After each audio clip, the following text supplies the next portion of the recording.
God love you, only in Iowa, at 10 o'clock in the morning on a rainy, slate gray day, with everybody show up in the library to meet some guy from out of town who's one of the 800 candidates running for president. It's really very kind of you, really.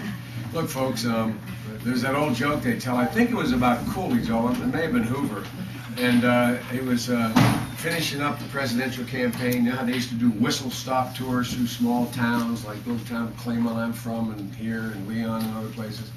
And what would happen is all the folks would gather behind the train, behind the caboose on the track, and then the president or the candidate would walk out, stand on the back of the caboose with all the bunting and the flags, and he'd address the crowd. And so pulled into this little town as he heading back east, and the staff guy comes in and says, "Sir," he said, "the crowd's assembled." So the candidate walks out, stands in the back. I think it was Coolidge, and he turned around and walked back in. And the staff said, "What's the matter, sir?" He said, "Well, the crowd was too big for a conversation and too small for an oration." So that's exactly right. This is more a conversation, folks. Look, there's a lot of things going on. Matter of fact, I was just on the telephone with some of the national press. It's alleged, oh, thank you, Trevor. It's alleged that I know something about foreign policy. They keep calling me an expert. You all know an expert's anyone from out of town with a briefcase. I do not have a briefcase here, and I'm not arguing or making the case I'm an expert, but I spent an awful lot of my time the last 5 or 6 years trying to figure out how to deal with this fellow in the White House and his really, in truth, I believe, dangerous ideas about international relations and war and peace. Here you got the President of the United States referring to the President of the United States saying that if Iraq continues, there may be World War III. I mean, kind of not particularly responsible talk. I mean, President's words matter. They matter. I mean, a lot of us may be able to say something that the whole world's not going to look at, but when the President of the United States, who's already led us into probably the single most serious foreign policy mistake this nation has made in its history, is talking about World War III, people take notice. Now, I pray God, I don't think the guy is. I don't think we are anywhere near there. But it's just idle talk. And so the press, I was on the phone as I drove up, and what they wanted me to talk about was the situation in Iran. And what are we going to do about Iran? And what are all the candidates going to do about Iran? And I think it's kind of important that we Democrats, as we're seeking the nomination, that we kind of agree on a basic set of principles about Iran. Because in this jockeying going on now here at the end, you know, you have one candidate saying the other candidate said this, and one candidate said that. What I'm worried about is we're going to say things, our leading candidates, quote unquote, and I hope I include myself among them, are going to say things that, in the spirit of trying to get ahead in the nominating fight, and that are going to give Bush excuses that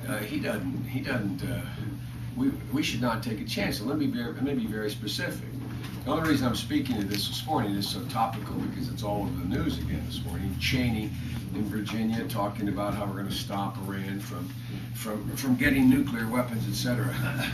I think it's pretty important that the Democrats agree on a set of basic principles. One is we don't trust this guy.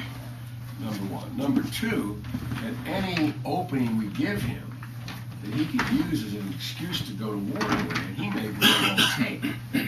And so the big debate over the vote we had in the United States Senate a week or so ago, and I understand why Hillary Clinton voted the way she did and Barack Obama voted a different way. I understand it, but here's the central point. There was an amendment we had that was introduced instructing the president to declare about a third of the entire Iraqi army, Iranian army, a terrorist organization. Now, you could probably make a case that the activity, some of these guys, is called a Quds force, like they're special forces, like they're, almost like they're secret police kind of thing, that they have engaged in activity which could be characterized as terrorist. And you could even argue maybe that the Revolutionary Guard, their army is made up of three pieces. One is so-called Quds Force, it's like the Palace Guard. And then there's this revolutionary group that was the leftovers from back in the days when our embassy was invaded. They're more radical. They're kind of like, you know, ragtag but special forces kind of group. And then there's the regular Iranian army.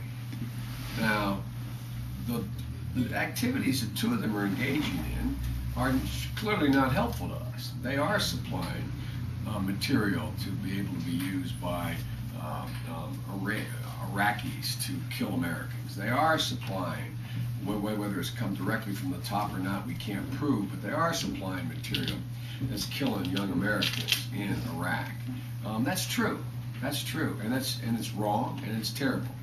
But when you go out there and you say to the president, Mr. President, we think these guys are terrorists, but we don't want you to invade Iran.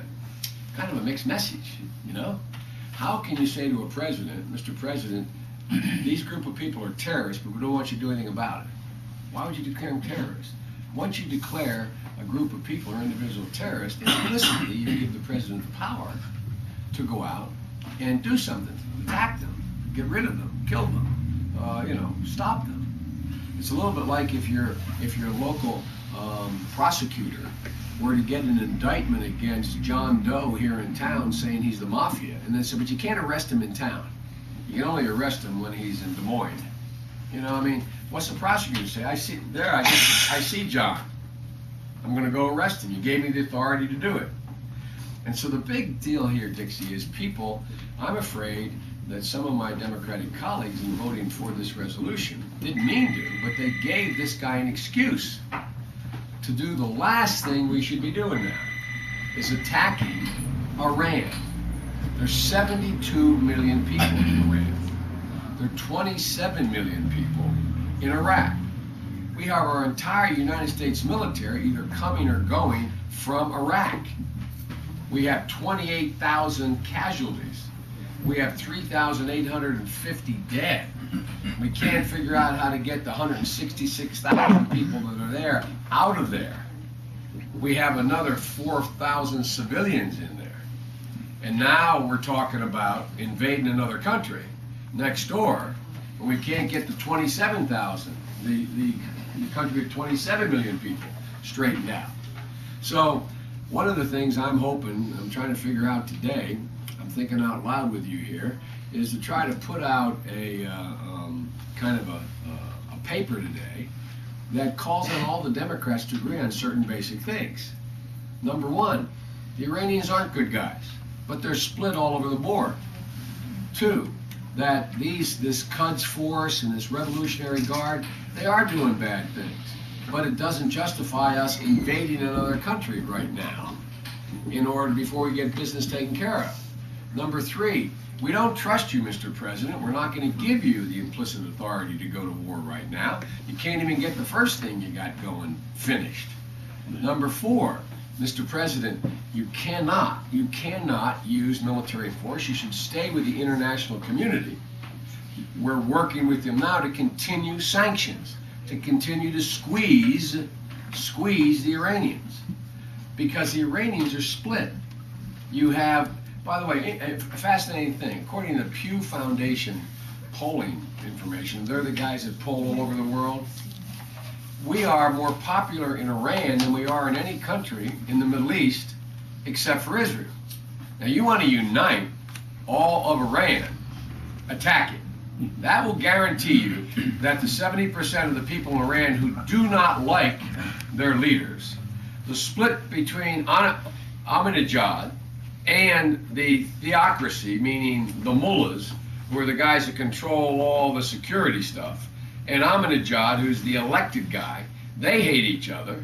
They're not getting on. The people don't like either one of them. And it seems to me what we should be doing now is driving a wedge in there. Not going in and uniting them by going in and bombing the Iranians now. And to what effect? Every military man or woman will tell you in the United States military that there's no way you can knock out their a capacity to try to build nuclear